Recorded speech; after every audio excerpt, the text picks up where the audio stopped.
আজকের আলোচনায় আমরা একটা বেশ ইন্টারেস্টিং ব্যক্তিত্বের ধরন নিয়ে কথা বলবো।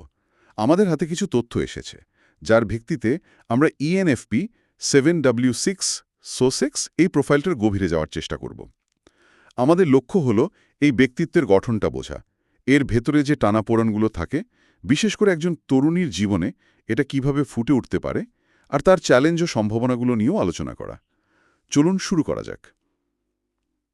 আচ্ছা, প্রথমেই যদি বলি, এই ENFP, এই 4টে অক্ষর দিয়ে ঠিক কি বোঝানো হচ্ছে? অবশ্যই ENFP এটা আসলে মায়ার্স ব্রিগস টাইপ ইন্ডিকেটর বা MBTI সিস্টেমের একটা টাইপ। এই 4টে অক্ষরের প্রত্যেকটারই একটা মানে আছে, মানে একটা প্রেফারেন্স বোঝায়। যেমন ধরুন, মানে এক্সট্রোভার্টেড বা বহির্মুখী। এরা মানুষের সাথে মিশে তাদের সাথে কথা বলে এনার্জি পায় আর কি। সামাজিক পরিস্থিতিতে বেশ স্বচ্ছন্দ বোধ করে। মানে ইনটুইটিভ বা স্বজ্ঞাতাতমক, মানে এরা বাস্তব তথ্যের থেকে ভবিষ্যতের সম্ভাবনা, নতুন আইডিয়া মানে বিগ পিকচারটা দেখতে বেশি পছন্দ করে, বেশ কল্পনাপ্রবণ হয়। মানে ফিলিং বা ভাবপ্রবণ। এরা যখন কোনো সিদ্ধান্ত নেয় তখন লজিকের চেয়ে ব্যক্তিগত ভ্যালিউজ আর অন্যের ওপর তার কি প্রভাব পড়বে সেটার উপর বেশি জোর দেয়। সম্পর্ক এদের কাছে খুব গুরুত্বপূর্ণ। আর মানে পারসিভিং বা উপলব্ধিমূলক। এরা জীবনটাকে খুব একটা ছকে বাঁধতে চায় না, মানে রুটিনের চেয়ে ফ্লেক্সিবিলিটি, স্পন্টিনিটি এদের বেশি পছন্দের, অপশন খোলা রাখতে ভালোবাসে। তার মানে ENFPরা হলো বেশ উৎসাহী, সৃজনশীল, মানুষের অনুভূতিগুলো সহজে বোঝে এবং বেশ মিশুকে টাইপের। আইডিয়া আর মানুষের প্রতি এদের একটা সহজাত টান আছে, তাই তো? একদম ঠিক। এদের অনেক সময় ক্যাম্পেইনার বা অনুপ্রেরণাদায়ী দূতও বলা হয়, মানে যারা নতুন সম্ভাবনা খুঁজে বের করতে আর মানুষদের মধ্যে সংযোগ তৈরি করতে ভালোবাসে। বেশ আকর্ষণীয়। আচ্ছা, এর সাথে আবার যোগ হচ্ছে এনিয়াগ্রাম টাইপ 7। এটা আবার কি জিনিস? এই MBTI এর সাথে এর সম্পর্কটা ঠিক কেমন? অ্যানিয়াগ্রাম হল ব্যক্তিত্ব বোঝার আর একটা জনপ্রিয় মডেল। এটা আমাদের মূল ভয় আর মূল ইচ্ছা বা বাসনার উপর ফোকাস করে। টাইপ 7কে বলা হয় দি এনথুজিয়াস্ট বা সোজা বাংলায় উৎসাহী। এদের মূল চালিকা শক্তি হল জীবনে সব রকমের আনন্দ উপভোগ করা আর কষ্ট, একঘেয়েমি বা যে কোনো নেতিবাচক অভিজ্ঞতা থেকে দূরে থাকা। ও, তার মানে এরা খুব আশাবাদী, সবসময় মজা করতে ভালোবাসে, নতুন কিছু করার জন্য ছটফট করে। ঠিক তাই, এরা খুব অ্যাডভেঞ্চারাস হয়, হাসি খুশি থাকতে ভালোবাসে, নতুন অভিজ্ঞতা, নতুন আইডিয়া এগুলো এদের চৌম্বকের মতো টানে। একঘেয়েমি এদের কাছে সবচেয়ে ভয়ের জিনিস। জীবনটাকে একটা লম্বা ফেস্টিভ্যালের মতো করে দেখতে চায়, সবসময় পরের এক্সাইটিং জিনিসটার অপেক্ষায় থাকে। বুঝলাম। তাহলে ENFPর যে সৃজনশীলতা আর নতুনত্বের খোঁজ, তার সাথে টাইপ 7-এর এই আনন্দের সন্ধান, দুটো মিলে তো বেশ একটা কি বলে ভাইব্রেন্ট কম্বিনেশন তৈরি হচ্ছে। কিন্তু এর সাথে আবার একটা উইং 6 আছে বলছেন। 6 নম্বর টাইপটা তো একটু অন্যরকম শোনে, তাই না? মানে নিরাপত্তা, আনুগত্য, এগুলো তো সাথের ওই অ্যাডভেঞ্চারের ইচ্ছার সাথে ঠিক মেলে না মনে হচ্ছে। এখানেই বিষয়টা আরও ইন্টারেস্টিং হয়ে ওঠে। অ্যানিয়াগ্রামে উইং হল আপনার মূল টাইপের পাশের টাইপটা, যেটা আপনার মূল টাইপের ওপর একটা প্রভাব ফেলে। টাইপ 6 হল দ্য লয়ালিস্ট বা বিশ্বস্ত। তো যখন একজন টাইপ 7 ব্যক্তির উইং 6 থাকে, মানে 7W6, তখন তার মধ্যে টাইপ 7-এর ওই আনন্দ, উত্তেজনা, নতুন অভিজ্ঞতার ইচ্ছার সাথে টাইপ 6-এর নিরাপত্তা, নির্ভরতা আর আনুগত্যের চাহিদাও মিশে যায়। তার মানে একদিকে সে যেমন নতুন কিছুর দিকে ছুটছে, অন্যদিকে আবার চেনা পরিচিত মানুষ বা একটা নিরাপদ আশ্রয় সেটারও প্রয়োজন বোধ করছে। একটা টানাপোড়েন তৈরি হচ্ছে কি ভেতরে ভেতরে? ঠিক ধরেছেন। এটাই 7-6-এর একটা মূল ডায়নামিক। তারা শুধু মজার পেছনেই ছোটে না, সম্পর্ককে খুব গুরুত্ব দেয়, প্রিয়জনদের প্রতি বেশ দায়িত্বশীল আর অনুগত হয়। নতুন কিছু করার আগে একটু হলেও ভাবে, ঝুঁকি নেওয়ার আগে একটু নিরাপত্তার কথাও চিন্তা করে। এই 6 উইংয়ের কারণে তাদের মধ্যে কিছুটা উদ্বেগ বা অ্যাংজাইটিও কাজ করতে পারে। সম্পর্কটা টিকবে তো, আমি কি ঠিক করছি, এই জিনিসগুলো তাদের শুধু আনন্দপ্রিয় হওয়ার থেকে একটু বেশি কমপ্লেক্স করে তোলে। বোঝা গেল, বেশ গভীর কম্বিনেশন। এরপর আসছে ইনস্টিংচুয়াল ভ্যারিয়েন্স, SOS। এটা ঠিক কি? এটা কি তাদের ফোকাস বা মনোযোগের জায়গাটা বোঝায়? হ্যাঁ, এটাকে আমাদের মূল প্রবৃত্তি বা ইনস্টিংক্টের স্ট্যাকিং বলা যেতে পারে। আমাদের সবার মধ্যেই 3টে মূল প্রবৃত্তি থাকে: সেলফ প্রেজার্ভেশন মানে আত্মসংরক্ষণ, সোশ্যাল সামাজিক, আর সেক্সুয়াল ব্যক্তিগত বা এক সম্পর্ক। কিন্তু এই তিনটের মধ্যে কোন দুটো আমাদের জীবনে বেশি প্রভাবশালী সেটাই আমাদের ইনস্টিংকচুয়াল ভ্যারিয়েন্ট বা স্ট্যাকিং ঠিক করে। এই প্রোফাইলে আছে সোসেক্স। সোশ্যাল সামাজিক হলো প্রাথমিক ফোকাস। এর মানে হলো দল, গোষ্ঠী বা সমাজের সাথে সংযোগ স্থাপন করা, সেখানে নিজের একটা জায়গা তৈরি করা, অন্যদের সাথে তার সম্পর্ক কেমন থাকছে, এই বিষয়গুলো এদের কাছে খুব গুরুত্বপূর্ণ হয়ে ওঠে। একটা সামাজিক স্বীকৃতি বা অন্তর্ভুক্তির গভীর চাহিদা থাকে এদের মধ্যে। আর সেক্সুয়াল ব্যক্তিগত এক সম্পর্ক হলো দ্বিতীয় বা সেকেন্ডারি ফোকাস। এটার মানে হলো শুধু দলে থাকাই যথেষ্ট নয়, এদের গভীর তীব্র ইন্টেন্স এক সম্পর্কের প্রতিও একটা টান থাকে। কোনো একজন বিশেষ ব্যক্তির সাথে মানসিক বা বৌদ্ধিক একটা স্পার্ক বা তীব্র সংযোগ খোঁজে এরা। এটা শুধু রোম্যান্টিক নাও হতে পারে, বন্ধুত্বেও হতে পারে। তাহলে সোশোএস মানে দাঁড়াচ্ছে এরা মূলত সামাজিক, দলে মিশতে ভালোবাসে, মানুষের সাথে থাকতে চায়, কিন্তু সেই দলের ভেতরেও আবার কিছু বাছাই করা মানুষের সাথে খুব ঘনিষ্ঠ, খুব ইন্টেন্স বন্ডিং তৈরি করতে চায়। ব্যাপারটা কি এরকম? একদম। এদের মূল ফোকাস হল সামাজিক অঙ্গনে থাকা, কানেক্টেডনেস, কিন্তু সেই সামাজিকতাকে সত্যিকারের অর্থপূর্ণ করে তোলে কিছু নির্দিষ্ট মানুষের সাথে তৈরি হওয়া গভীর ব্যক্তিগত সম্পর্ক, এসএক্স। ভিড়ের মধ্যে থেকেও তারা সেই বিশেষ কেমিস্ট্রি বা সংযোগগুলো খুঁজে বেড়ায়। বাহ! তাহলে এই সব মিলিয়ে ইএনএফপি, টাইপ 7, উইং 6, আবার সোশোএস ইনস্টিংক্ট, এই পুরো প্রোফাইলটাকে যদি এক কথায় বা একটা সামগ্রিক চিত্রে ধরতে চাই, তাহলে কেমন শোনায় ব্যাপারটা? এদের আমরা একটা নাম দিতে পারি, যেমন ধরুন দি এঙ্গেজিং লয়ালিস্ট বা হয়তো আকর্ষণীয় ও বিশ্বস্ত স্বপ্নদর্শী। দেখুন, ব্যাপারটা হলো ইএনএফপি হিসেবে তারা সৃজনশীল, আইডিয়ায় ভরপুর, মানুষের সাথে মিশতে প্রচণ্ড আগ্রহী। টাইপ 7 হিসেবে তারা জীবনকে পুরোপুরি উপভোগ করতে চায়, নতুন অভিজ্ঞতা ভালোবাসে, খুব আশাবাদী। কিন্তু ওই উইং 6 তাদের মধ্যে আনুগত্য, দায়িত্ববোধ আর কিছুটা হলেও সতর্কতা যোগ করে। আর সোসেক্স ইনস্টিংক্ট তাদের একদিকে সামাজিক করে তুলছে, আবার অন্যদিকে গভীর ব্যক্তিগত সম্পর্কের জন্য আকুল করে তুলছে। আরও সহজ করে বললে, এরা হয়তো সেই বন্ধু যে কোনো পার্টি বা আড্ডার মধ্যমণি। সবসময় নতুন নতুন আইডিয়া দিচ্ছে ইএনএফপি 7, কিন্তু একই সাথে তার কাছের বন্ধুদের জন্য ভীষণভাবে অনুগত ও প্রোটেক্টিভ W6, এবং তাদের সাথে একটা গভীর প্রায় ইলেকট্রিক একটা কানেকশন চায় এসএক্স। অনেকটা যেন একটা সামাজিক প্রজাপতি, যার একটা বিশ্বস্ত নিজের জায়গাও দরকার। খুব সুন্দর একটা ছবি ফুটে উঠছে। এবার যদি আমরা এই প্রোফাইলটাকে একজন তরুণীর মধ্যে দেখার চেষ্টা করি, ধরা যাক তার বয়স হয়তো 21 বা 22। এই বয়সে এই বৈশিষ্ট্যগুলো ঠিক কিভাবে প্রকাশ পেতে পারে? তার শক্তিগুলোই বা কি হতে পারে তখন? চমৎকার প্রশ্ন। এই বয়সে এই প্রোফাইলটাকে আমরা হয়তো দ্য সোশ্যাল স্পার্ক প্লাগ বা সামাজিক স্ফুলিঙ্গ বলতে পারি। সে যেন তার বন্ধু দলের প্রাণকেন্দ্র, এনার্জি আর নতুন নতুন ভাবনার একটা চলন্ত উৎস। তার প্রকাশভঙ্গিটা কেমন হতে পারে দেখুন, সে অসম্ভব এনার্জেটিক ও চার্মিং হতে পারে।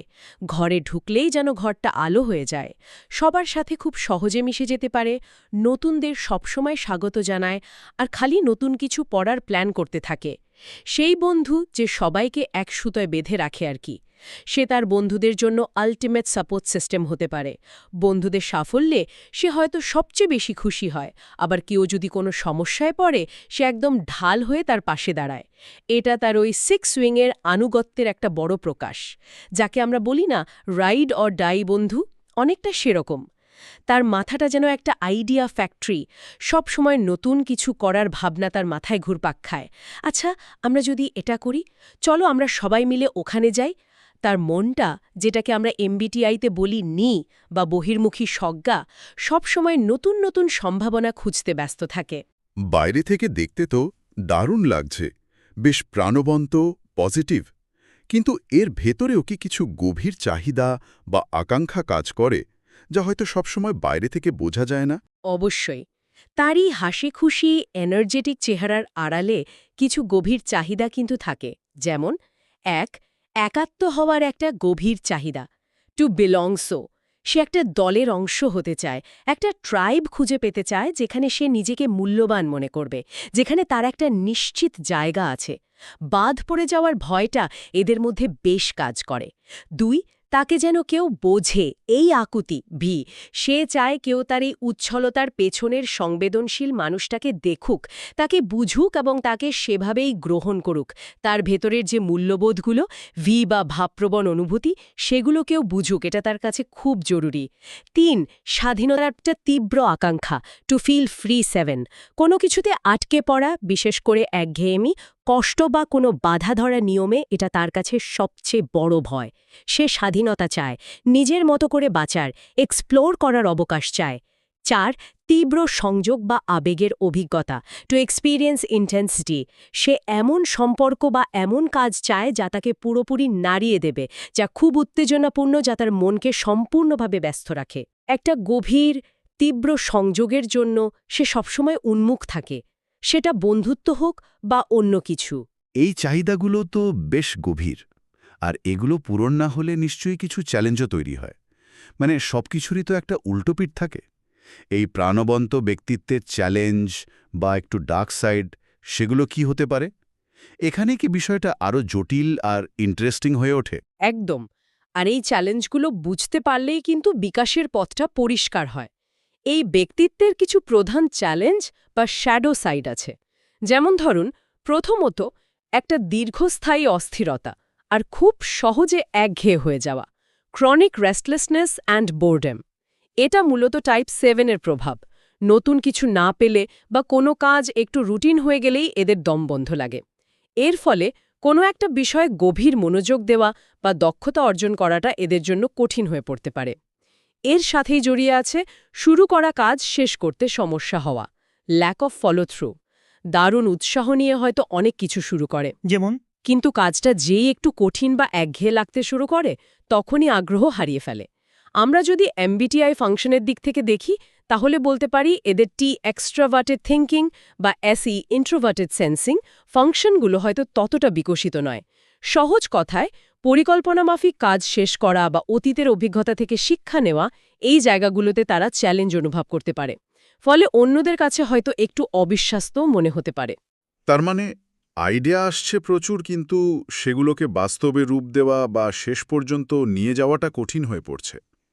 সম্পর্ক বা সামাজিক জীবনে এর কি ধরনের প্রভাব পড়তে পারে? ঠিক তাই, সম্পর্ক আর সামাজিক ক্ষেত্রেও বেশ কিছু চ্যালেঞ্জ থাকে।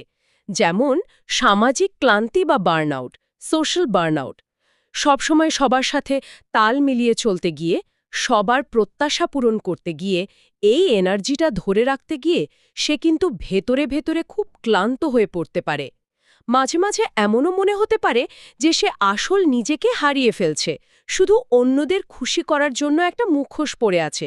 এটা সোডম হওয়ার একটা সম্ভাব্য ফল। আবার তার তীব্র আবেগ ও মনোযোগের চাহিদা, ইন্টেন্সিটি ওভারওয়েলম, ওই যে SX প্রবৃত্তিটার কথা বললাম, সেটার কারণে সে ঘনিষ্ঠ সম্পর্কের ক্ষেত্রে খুব বেশি মনোযোগ বা আবেগ চাইতে পারে, যেটা হয়তো তার সঙ্গীর কাছে কখনো কখনো একটু বেশি বা দমবন্ধকর মনে হতে পারে। আর একটা জিনিস দেখা যায়, আদর্শীকরণ আর তারপর দ্রুত মোহভঙ্গ, আইডিয়ালাইজেশন অ্যান্ড ডিসঅ্যাপয়েন্টমেন্ট। নতুন কোনো মানুষ বা সম্পর্কের শুরুতে সে হয়তো মানুষটাকে বা সম্পর্কটাকে একদম আদর্শ হিসেবে দেখে ফেলে, নি+X। কিন্তু যখনই বাস্তবে তার কিছু ত্রুটি চোখে পড়ে, তখন খুব দ্রুত হতাশ হয়ে পড়ে এবং হয়তো সম্পর্কটা থেকে বেরিয়ে আসতে চায়। আর একটা খুব কমন প্রবণতা হলো ফোমো বা বাদ পড়ার ভয়, ফিয়ার অফ মিসিং আউট। এই ভয়টা এত বেশি থাকে যে সে হয়তো প্রায় সব সামাজিক অনুষ্ঠানে বা নতুন প্ল্যানে হ্যাঁ বলে দেয়, টাইপ 7-এর প্রভাব। এর ফলে নিজের উপর চাপ সৃষ্টি হয়, সময়সূচি একদম এলোমেলো হয়ে যায়, আর শেষ মুহূর্তে হয়তো প্ল্যান বাতিল করতে হয়। এতে অন্যরা স্বাভাবিকভাবেই হতাশ হয়। এর পাশাপাশি কি দৈনন্দিন জীবনযাত্রা বা নিজেকে ম্যানেজ করার ক্ষেত্রেও কিছু অসুবিধা তৈরি হতে পারে? হ্যাঁ, কিছু বেশ বাস্তবসম্মত চ্যালেঞ্জও থাকে। যেমন অর্থ ব্যবস্থাপনায় সমস্যা, নতুন অভিজ্ঞতা বা সামাজিক মেলামেশার জন্য হুট করে অনেক টাকা খরচ করে ফেলার প্রবণতা থাকতে পারে, টাইপ 7। কিন্তু সঞ্চয় করা বা একটা বাজেট মেনে চলার মতো কাজে মনোযোগ কম থাকে, কম বিকশিত TE ফাংশনের প্রভাব। স্বাস্থ্য বা নিজের শরীরের প্রতি অবহেলা। অনেক সময় ঘুম, ঠিকমতো খাওয়া দাওয়া বা শরীরচর্চার চেয়ে উত্তেজনাপূর্ণ সামাজিক কাজ বা নতুন কোনো অ্যাডভেঞ্চারকে বেশি গুরুত্ব দিয়ে ফেলে। এটাকে আমরা এসপি ব্লাইন্ড স্পট বলি, মানে আত্মসংরক্ষণের সেলফ প্রেজার্ভেশনের প্রবৃত্তিটা তুলনামূলকভাবে কম সক্রিয়। এর ফলে সহজে খুব ক্লান্ত হয়ে পড়া বা শরীর খারাপ হওয়ার ঝুঁকি থাকে। কাজের জায়গায় বা ক্যারিয়ারে অস্থিরতা, ওই যে একঘেয়েমি সহ্য করতে না পারা আর সবসময় নতুন চ্যালেঞ্জ খোঁজার প্রবণতা 7, এটার কারণে ঘন ঘন চাকরি বদলানোর একটা টেন্ডেন্সি দেখা দিতে পারে। তাহলে মূল টানাপোড়েনটা দাঁড়াচ্ছে একদিকে স্বাধীনতা আর নতুন নতুন অভিজ্ঞতার খোঁজ, অন্যদিকে আবার নিরাপত্তা আর বিশ্বস্ত সম্পর্কের চাহিদা, তার সাথে গভীর ব্যক্তিগত সংযোগের তীব্র আকাঙ্ক্ষা, আবার একই সাথে সামাজিক স্বীকৃতি আর সবার সাথে জুড়ে থাকার তাগিদও। এই সবগুলো দিক একসাথে ম্যানেজ করা তো বেশ কঠিন মনে হচ্ছে। বেশ একটা দোটানার মধ্যে থাকতে হয় নিশ্চয়ই। এটাই হলো মূল চ্যালেঞ্জ বা কোর কনফ্লিক্ট। এই বিভিন্নমুখী টানাপোড়েনগুলো প্রায়শই ভেতরে ভেতরে একটা উদ্বেগ, অস্থিরতা আর অতৃপ্তির অনুভূতি তৈরি করে। তার মনে হতে পারে সে কোনো দিকেই যেন পুরোপুরি সন্তুষ্ট হতে পারছে না, সবসময় কিছু একটা মিসিং। তাহলে এই চ্যালেঞ্জগুলো থেকে বেরিয়ে আসার উপায় কি? এই যে এত প্রাণবন্ত একটা শক্তি, এটাকে কিভাবে আরও ইতিবাচকভাবে, আরও গঠনমূলকভাবে কাজে লাগানো যায়? কিভাবে সে নিজের সেরা ভার্সনটা হয়ে উঠতে পারে? এটাই সবচেয়ে গুরুত্বপূর্ণ প্রশ্ন, তাই না?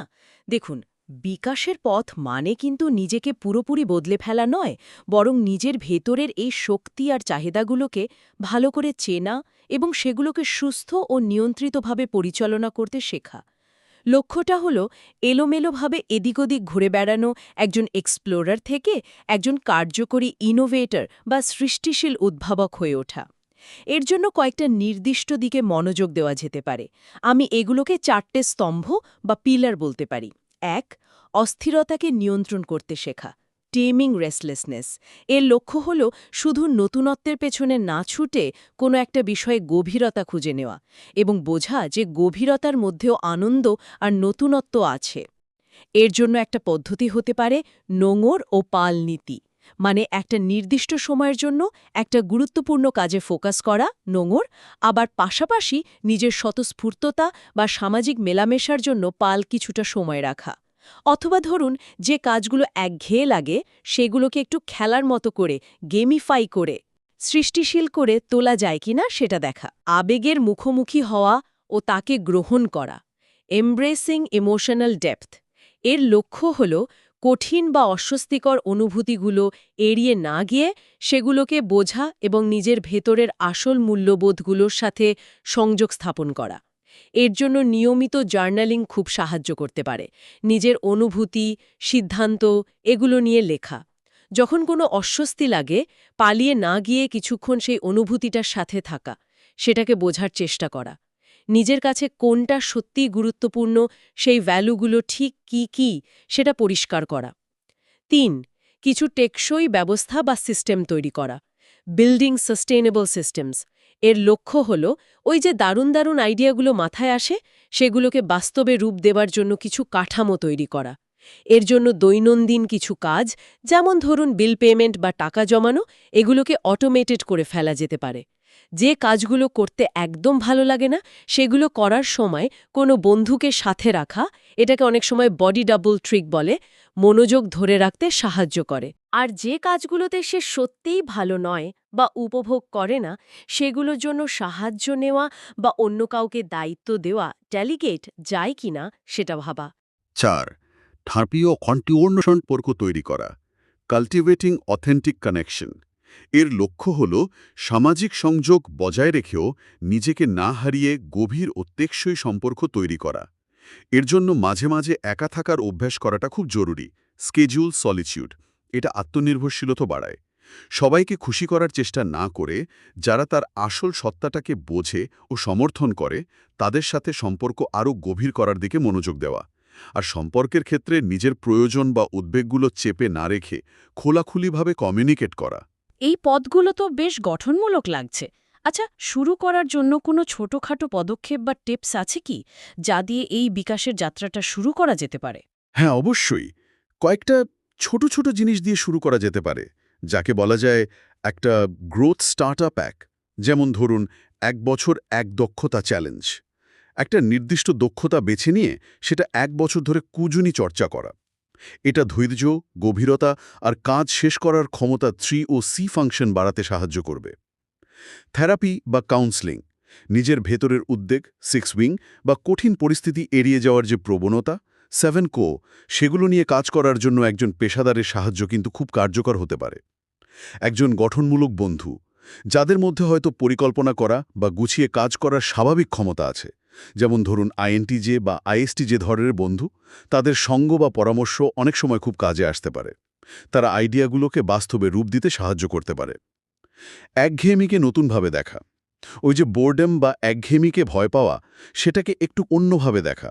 ভাবা যে এই শান্ত বা নীরব মুহূর্তগুলো আসলে শত্রু নয়, বরং এগুলো রিচার্জ করার, নিজের ভাবনাগুলোকে গোছানোর বা নতুন সৃজনশীলতার জন্ম দেওয়ার সুযোগ। তীব্র কৌতূহল এড়িয়ে যাওয়াটা হয়তো এক ধরনের আশাবাদ, আবার সামাজিক উদ্বেগটা হয়তো গভীর আনুগত্যেরই প্রকাশ। আসল কাজটা হলো এই শক্তিগুলোকে চিনে, নিয়ন্ত্রণ করে সেগুলোকে গঠনমূলকভাবে ব্যবহার করতে শেখা, ধারণার জগৎ আর বাইরের জগতের মধ্যে একটা সেতু তৈরি করা। দারুণ একটা দৃষ্টিকোণ, এটা সত্যিই ভাবার মতো। এবার তাহলে একটু কর্মজীবনের কথায় আসা যাক। এই ধরনের ব্যক্তিত্বের জন্য কোন ধরনের কাজ বা কাজের পরিবেশ সবচেয়ে ভালো হতে পারে, যেখানে তারা নিজেদের শক্তিগুলোকে সবচেয়ে ভালোভাবে কাজে লাগাতে পারবে, আবার একই সাথে তাদের যে দুর্বল দিকগুলো আছে সেগুলো নিয়েও কাজ করার সুযোগ পাবে? অবশ্যই। দেখুন, ENFP 7W6 সোসেক্স প্রোফাইলের কারুর জন্য আদর্শ কাজটা শুধু একটা চাকরি নয়, এটা হওয়া উচিত তার আবেগ, সংযোগ আর অফুরন্ত উদ্দীপনার একটা উৎস। এমন একটা ভূমিকা দরকার যেখানে তার স্বাভাবিক শক্তিগুলো, যেমন সৃজনশীলতা, মানুষের সাথে মেশার ক্ষমতা, এগুলো কাজে লাগে। আবার একই সাথে কিছুটা কাঠামো, পরিকল্পনা আর গভীরতা আনারও সুযোগ থাকে, যা তার বিকাশে সাহায্য করবে। কিছু সম্ভাবনাময় ক্ষেত্র হতে পারে: 1. সৃজনশীল যোগাযোগ বা ক্রিয়েটিভ কমিউনিকেশন, যেমন ধরুন marketing, brand strategy, content creation, social media management, public relations, PR, copywriting. এই কাজগুলোতে নতুন আইডিয়া তৈরি, মানুষের সাথে সংযোগ স্থাপন, গল্প বলা, এ সব কিছুরই সুযোগ আছে। আবার এখানে ডেডলাইন মেনে চলা বা ডেটা দেখে স্ট্র্যাটেজি ঠিক করার যে চাপ থাকে, সেটা তাদের পরিকল্পনা করার ক্ষমতা T আর ধারাবাহিকতা C বিকাশেও সাহায্য করতে পারে। 2.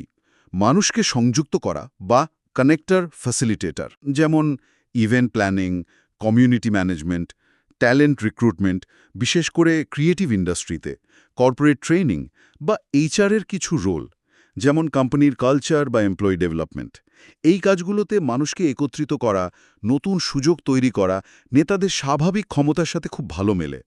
আবার লজিস্টিক্স বা বাজেট সামলানোর মতো বিষয়গুলো তাদের প্রায়োগিক দিকটা উন্নত করতে সাহায্য করে। 3. কোনো উদ্দেশ্য বা কজের জন্য কাজ করা, অ্যাডভোকেট ক্যাটালিস্ট, যেমন কোনো অলাভজনক সংস্থার program director, social entrepreneur, career বা লাইফ কোচ, বা ধরুন পরিবেশ বা সামাজিক কোনো বিষয়ের আইনজীবী। এখানে তারা তাদের ভেতরের মূল্যবোধ অনুযায়ী কোনো একটা পছন্দের কারণকে সমর্থন করতে পারে, মানুষকে ভালো কিছুর জন্য একত্রিত করতে পারে এবং তাদের যে আনুগত্যের দিকটা আছে সেটা একটা দল বা উদ্দেশ্যের প্রতি কাজে লাগাতে পারে।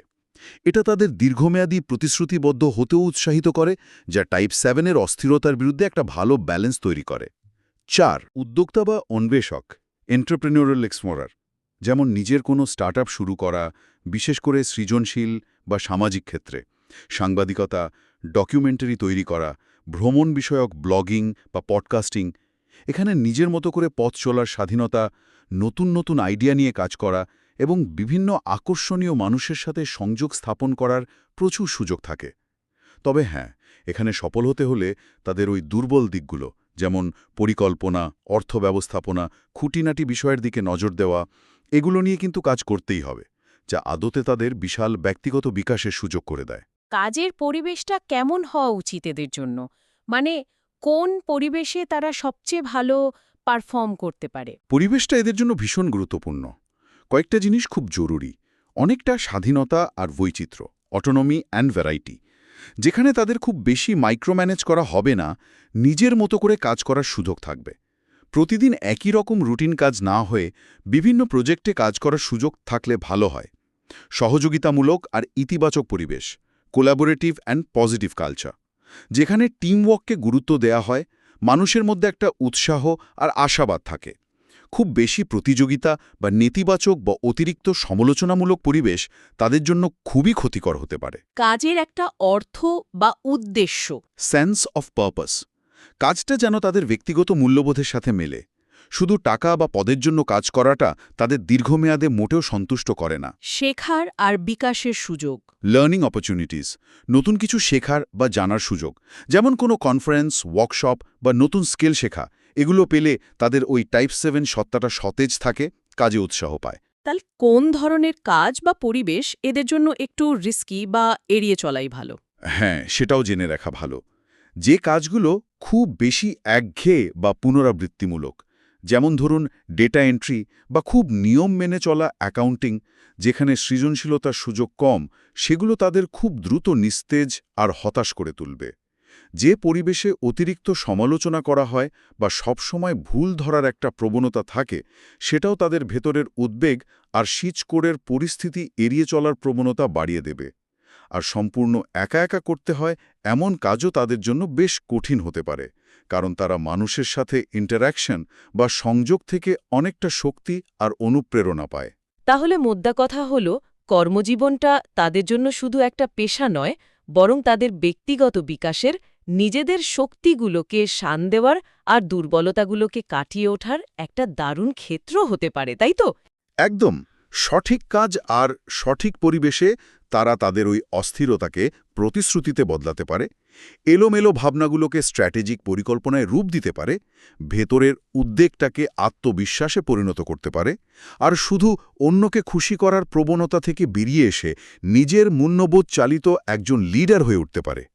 তাদের জন্য সেরা কাজটা হলো সেটাই, যেখানে তারা একজন সোশ্যাল ক্যাটালিস্ট বা সামাজিক অনুঘটক হিসেবে কাজ করতে পারে, নিজের অসাধারণ শক্তি আর আইডিয়া ব্যবহার করে মানুষকে জুড়তে পারে, অনুপ্রাণিত করতে পারে এবং যে কোনো পরিবেশ বা প্রজেক্টে একটা নতুন প্রাণ, একটা নতুন সম্ভাবনা নিয়ে আসতে পারে।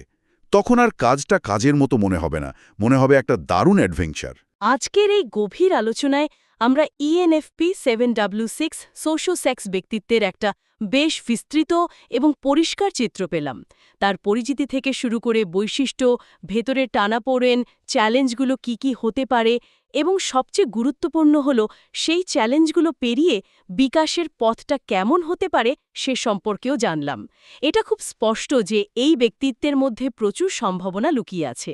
শুধু দরকার সঠিক বোঝাপড়া আর একটু সচেতন চেষ্টা, তাহলেই এই প্রাণবন্ত শক্তিটাকে একটা অসাধারণ সম্পদে পরিণত করা সম্ভব।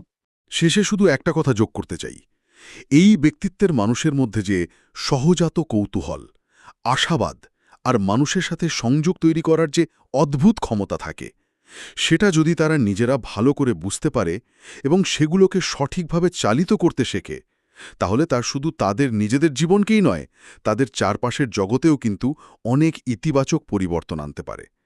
তাদের ভেতরের ওই স্পার্ক বা স্ফুলিঙ্গটা সত্যিই খুব মূল্যবান। আজকের আলোচনা তাহলে এখান